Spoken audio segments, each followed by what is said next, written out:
नमस्कार। झारखंड के विधानसभा चुनाव के बाद टाइगर महतो यानी जयराम महतो की काफी चर्चा है पूरे देश भर में और काफी ज्यादा जिज्ञासा भी है कि जयराम महतो कौन है, उनकी जेएलकेएम पार्टी क्या है और किस तरह से उन्होंने झारखंड की विधानसभा चुनाव पर अपनी छाप छोड़ी है, जबकि लोग जानते थे कि बीजेपी की सहयोगी जो की पार्टी के जो नेता हैं सुदेश महतो, वो काफी दमदार नेता हैं कुर्मी वोट बेस का, लेकिन जयराम महतो ने उनकी राजनीति पर काफी बड़ी सेंधमारी करी है।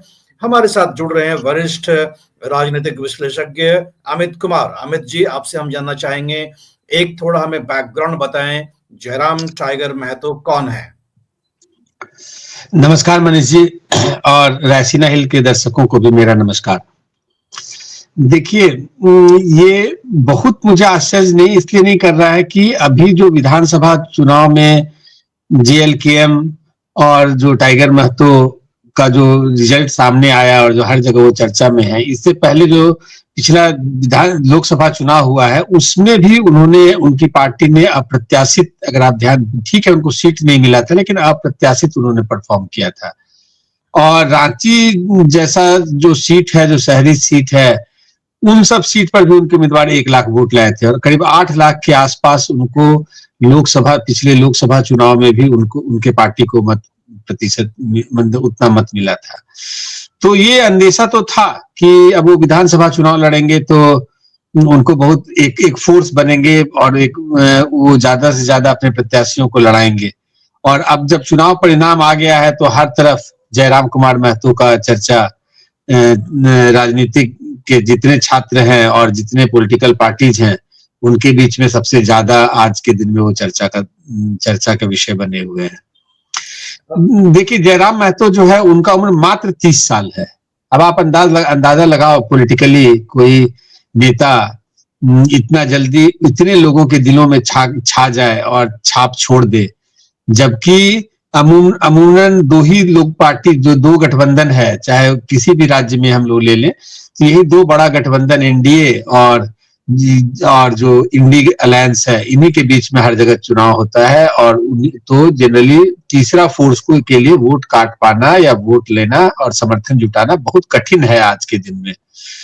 तो 30 वर्षीय जयराम कुमार महतो बेसिकली झारखंड में लोकल इश्यूज, एम्प्लॉयमेंट इश्यूज पर छात्रों के बीच में काफी पॉपुलर हो गए थे। पिछले कुछ दिनों में वो क्रांतिकारी भूमिका, उनका एक तरह से आप बोल सकते हैं एक्टिविस्ट की भूमिका में वो थे और उनका पॉलिटिकल पार्टी के रूप में रजिस्टर पिछला 6-8 महीना पहले ही उन्होंने कराया है।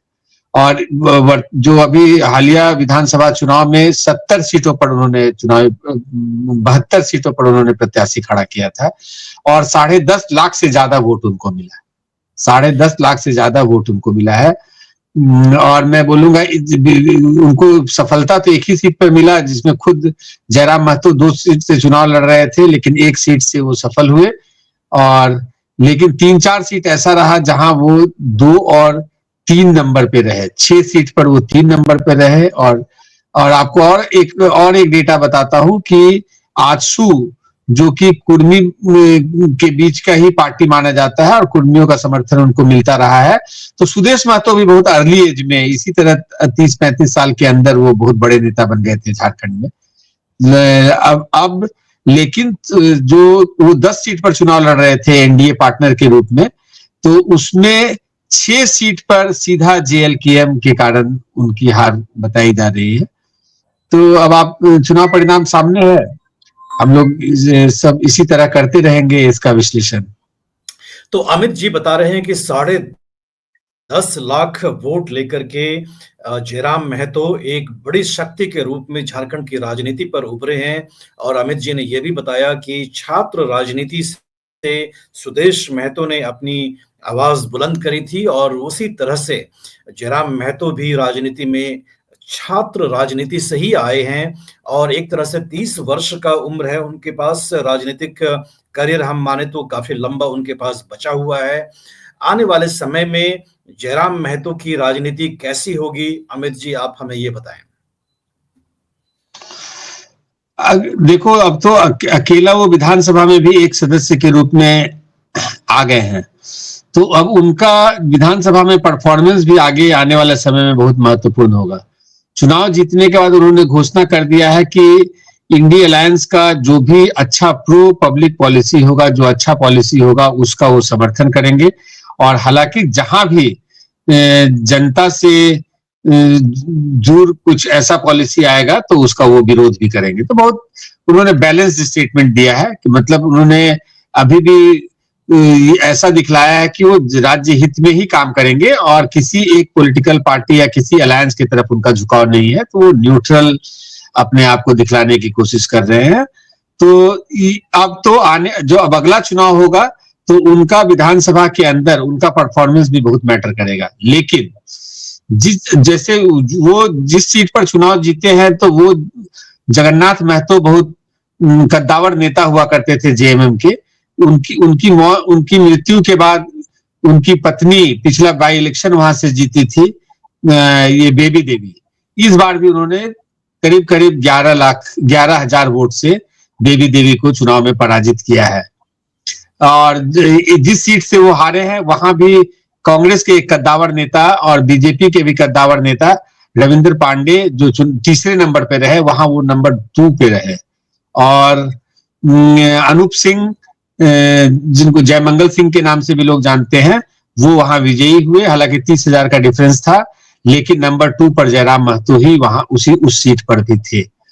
तो मैं समझता हूं कि अब जब आप इलेक्टोरल पॉलिटिक्स में एंटर कर जाते हो और आपको कुछ सफलता मिल जाता है तो उसके बाद फिर जनता के विश्वास को बनाए रखना थोड़ा और एज ए एक्टिविस्ट सफल होना दूसरा बात है। और फिर पॉलिटिकल पार्टी के अंदर और विधानसभा के अंदर जब आप एंटर कर जाते हो तो फिर लोगों का एक्सपेक्टेशन बदल जाता है। तो अभी भविष्य के बारे में मैं बहुत जल्दी में बोलना तो बहुत मैं जल्दीबाजी मानूंगा, क्योंकि अब सुदेश महतो भी इस हार से क्या सीख लेते हैं ये बहुत इंपॉर्टेंट है। वो 10 सीट पर चुनाव लड़ रहे थे, एक सीट पर उनका प्रत्याशी केवल 250 वोट से जीता है।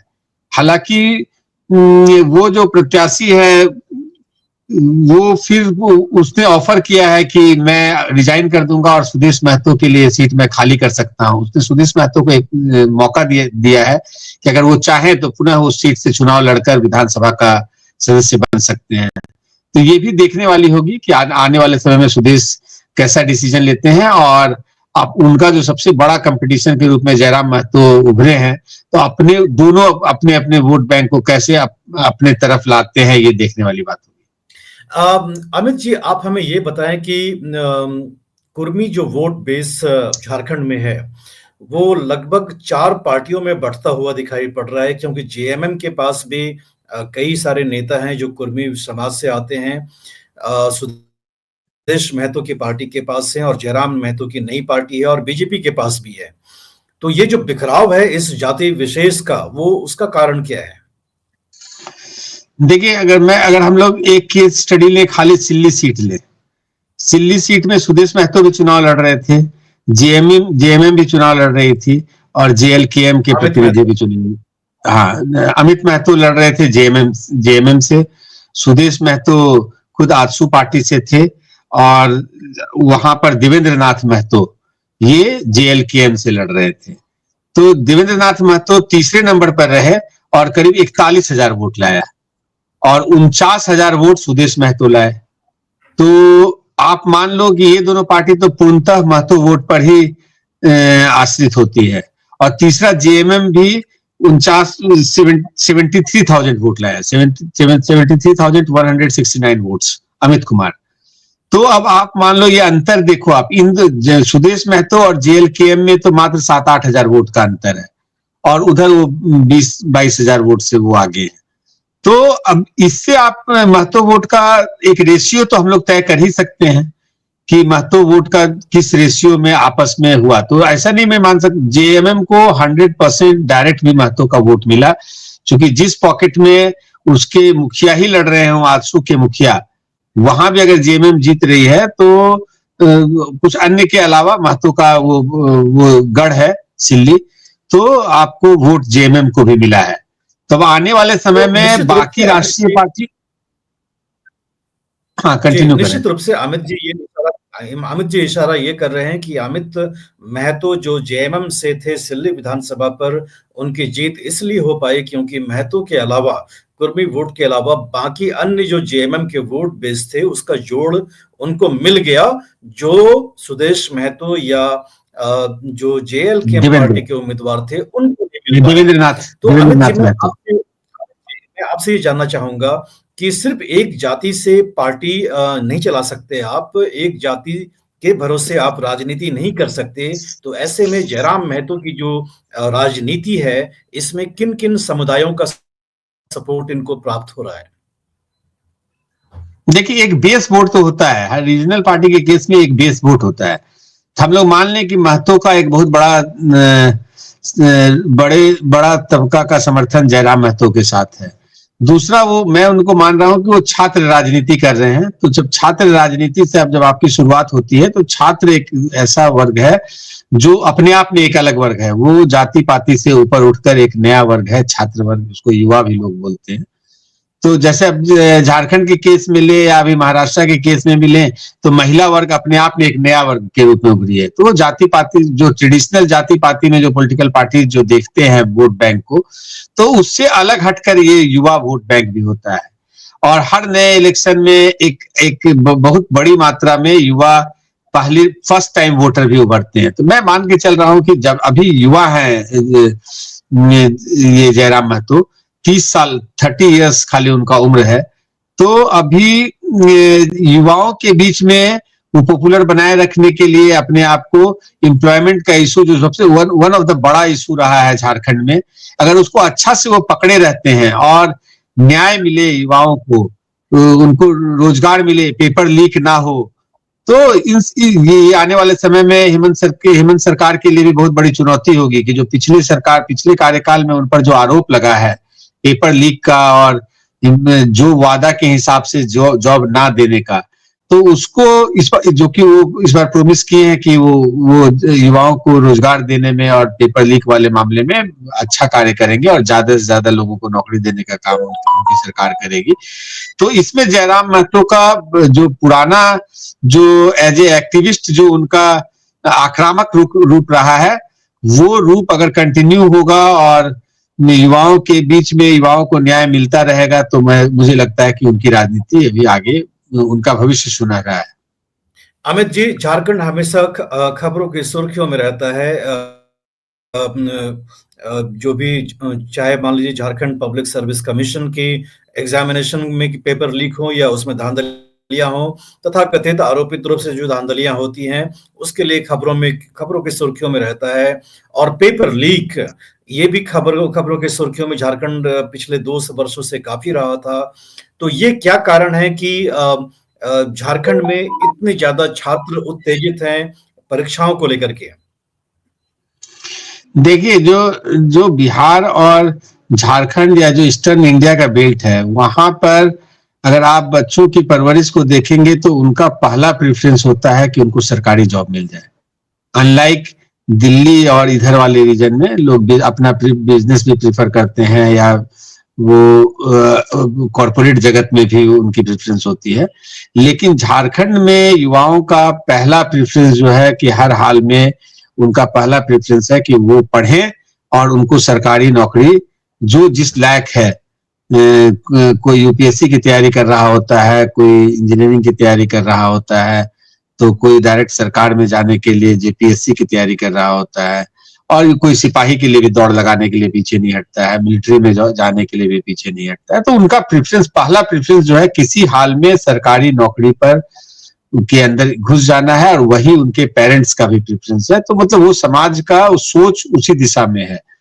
तो हर सरकार के लिए बहुत बड़ी चुनौती है कि उस जॉब, उसका जो एग्जाम होता है बहुत ट्रांसपेरेंट वे में हो। जो बीच बीच में सरकारों पर आरोप लगती रही है कि पेपर लीक हो रहा है, या एजुकेशन माफिया और जॉब माफिया अपने ढंग से काम कर रहे हैं, ये व्यापार बन गया है। तो इसका ट्रांसपेरेंट वे में एग्जाम कंडक्ट कराना सरकारों के लिए बहुत बड़ी चुनौती है। और जब बच्चों को अपने ही राज्य में अगर सरकारी नौकरी, जो भी वैकेंट पोस्ट है, वो अगर फिल कर ले अभी का करंट गवर्नमेंट, तो एक बहुत बड़ा अचीवमेंट है, और समाज में भी इसका मैसेज बहुत अच्छा जाएगा। तो आखिर में अमित जी आप हमें ये बताएं कि प्रधानमंत्री नरेंद्र मोदी के बारे में कहा जा रहा है कि उन्होंने भी दिलचस्पी ली थी कि जयराम टाइगर महतो कौन है, उन्होंने भी जानकारी शायद ली है, ऐसा कहा जा रहा है दिल्ली में। तो क्या आने वाले समय में हम उम्मीद कर सकते हैं कि भारतीय जनता पार्टी का और जेएलके-एम के बीच में कोई साठगांठ या समझौता हो सकती है? बिल्कुल, राजनीति में तो किसी भी कॉम्बिनेशन को आप नकार नहीं सकते हैं। इस बार तो चूक हुई, इसमें कोई दो मत नहीं है कि उन सबसे चूक हुई, और जो भी राजनीति में परिपक्व है, खास करके नरेंद्र मोदी, उनसे बेहतर कौन समझ सकता है कि उस किसी एक पार्टी का अगर इतना वोट लेके आ रहा है तो उसका भविष्य क्या होगा। तो ये लोकल जो बीजेपी का, जो हम लोग बार बार बात कर रहे हैं, बीजेपी का लोकल जो नेतृत्व है वो चूक गया इस चीज को समझने में। उन्हें अभी भी लगा कि अगर ज्यादा से ज्यादा 50-50 की लड़ाई होगी, तब भी बीजेपी का अगर वोट ट्रांसफर हो जाएगा और आजसू अपने 50% वोट पर भी रहेगा तो परिणाम जो वो चाह रहे हैं उनके अनुकूल होगा, लेकिन ऐसा हुआ नहीं। जबकि मैं तो मानता हूं कि वोट ट्रांसफर बीजेपी का आजसू में जरूर हुआ, लेकिन आजसू अपना वोट बैंक बचा नहीं पाया। उसका वोट बैंक का एक बड़ा हिस्सा सीधा सीधा जेएलकेएम के पक्ष में चला गया, और यही वजह है कि इस बार भी हार हुई। लेकिन राजनीति में आप एक्सक्यूज नहीं ढूंढ सकते हैं कि अभी मान लो जयराम महतो एक फोर्स है, अब आगे आने वाले 5 साल में कोई एक नया फोर्स आ जाएगा, इस बात को कैसे हम नकार सकते हैं। तो प्रधानमंत्री का उनको सीरियस लेना या उनको चर्चा में लाना, फिर अभी जब वहां चल रहा है, पार्टी रिव्यू करेगी तो फिर पुनः यह मुद्दा जरूर उठेगा, और लोकल नेता जो बीजेपी के हैं वो शायद सफाई दे नहीं पाएंगे। भविष्य के गर्भ में क्या छिपा है ये हम कह नहीं सकते आज के तारीख में, लेकिन आज के तारीख में ये निश्चित रूप से कह सकते हैं कि जयराम टाइगर महतो झारखंड के उभरते हुए सितारे हैं राजनीतिक पटल पर, और आने वाले समय में लोगों की निगाहें उनके ऊपर और उनकी राजनीति के ऊपर बनी रहेगी। अमित जी आपका हमसे जयराम महतो का परिचय कराने के लिए बहुत बहुत धन्यवाद। धन्यवाद मनीष जी।